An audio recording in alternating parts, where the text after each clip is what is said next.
So, how did a real estate tycoon and TV star totally upend American politics? Let's get into it. Believe it or not, 6. That's how many times his companies filed for Chapter 11 bankruptcy protection. But despite that, by 2024, his net worth was estimated at over $5 billion. Quite a comeback. Okay, Act 1. He got his start in his dad's business, but he always had his eyes set on Manhattan. And in the 80s, he really made his mark, stamping his name all over the New York City skyline.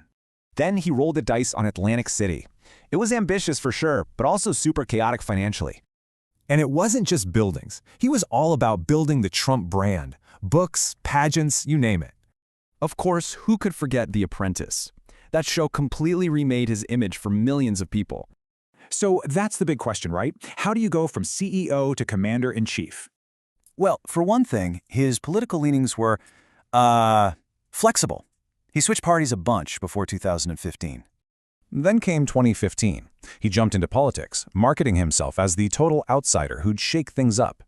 Once in office, he moved fast. Major tax cuts, new judges, and a totally different take on trade. And speaking of judges, he appointed 3 to the Supreme Court. That created a new conservative supermajority. Now remember the border wall? The promise was one thing, but actually getting it done was another story. During his term, he was impeached not once, but twice.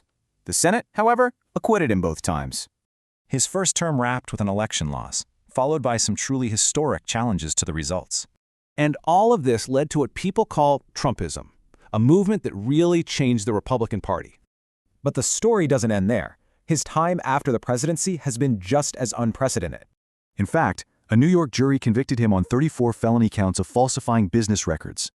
Looking ahead, his platform for a second term points to some really big shifts in government and foreign policy. You know, this ranking from historians really just highlights how polarizing his first 4 years in office were. So, what's the final verdict?